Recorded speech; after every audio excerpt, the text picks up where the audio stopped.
తిన్నగా వెళ్ళు. రే ఇడు తుప్పుతావేంట్రా? ఇదిగో చూడు, అదిగో వెంకీ వస్తున్నాడు చూడు. ఎక్కడికి వెళ్తున్నావు? రే కారు ఆపుతావా లేదా? ఎక్కడికి వెళ్తున్నావురా? సమాధానం చెప్పు. సార్ ఏంటి సార్, కృష్ణ వేరే రూట్ లో వెళ్తున్నాడు. రే ఎందుకే నన్ను తీసుకొచ్చింది? ఏమైందిరా నీకు? కృష్ణ వదలరా, నా మాట నువ్వు చెయ్యొద్దు.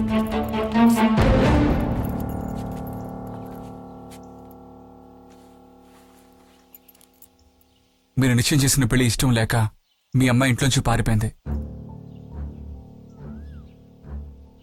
ఇంకా నయం ఆ విషయం నాకు తెలిసింది. అందుకే భద్రంగా మీ అమ్మాయిని తీసుకొచ్చి మీకు అప్పచెప్పాను. సార్, మీ అమ్మ నన్ను పెళ్లి చేసుకోవాలని ఆశపడింది నిజమే, కానీ అది మీ అనుమతి లేకుండా జరగదు. అమ్మా నాన్నలు లేకుండా బతకడం అనేది ఎంత కష్టమో నాకు బాగా తెలుసు. అది మాత్రమే కాదు, 5 ఏళ్ల వయసు బిడ్డను పోగొట్టుకున్న వాళ్ల బాధని నేను పక్కనే ఉండి ఎన్నో ఏళ్ళగా చూస్తున్నాను. నిజంగా మిమ్మల్ని గాని మీ అమ్మాయిని గాని ఆ పరిస్థితిలోకి నేను నెట్టను సార్. నేను వస్తాను సార్. నాన్న, వీని మనసులో ఉంచుకొని ఇంకొకరిని పెళ్లి చేసుకోవడం కుదరదు. అందుకే ఈ నిర్ణయం తీసుకున్నాను. కానీ ఇప్పుడు చెప్తున్నాను, మీరు చూసిన అబ్బాయి వీడికంటే మంచోడైతే నాకెలాంటి అభ్యంతరం లేదు.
ఏంట్రా ఇది? నా వల్ల కాదు సార్, నన్ను క్షమించండి.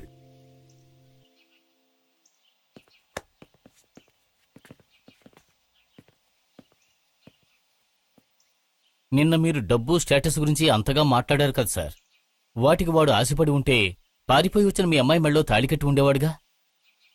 నేనే దానికి అన్ని ఏర్పాట్లు చేసుంచాను. కానీ వాడు ఇలా చేయడం నాకే పెద్ద షాకింగ్గా ఉంది సార్. తనని ప్రేమించడానికి ఒప్పుకోని అమ్మాయి మీద యాసిడ్ పోసే మృగాల మధ్య తనని ఈ అమ్మాయి ప్రేమిస్తుందని తెలిసి వాళ్ళ అమ్మా నాన్నల గురించి ఆలోచించేవాణ్ణి ఫస్ట్ టైం ఇప్పుడే చూస్తున్నాను సార్.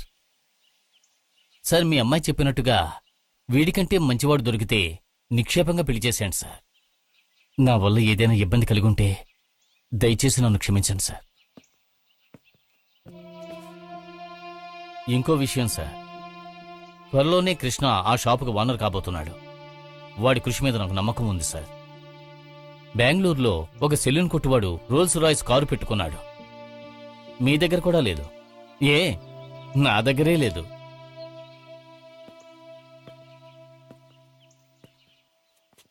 పద కృష్ణ. కృష్ణ ఆగో.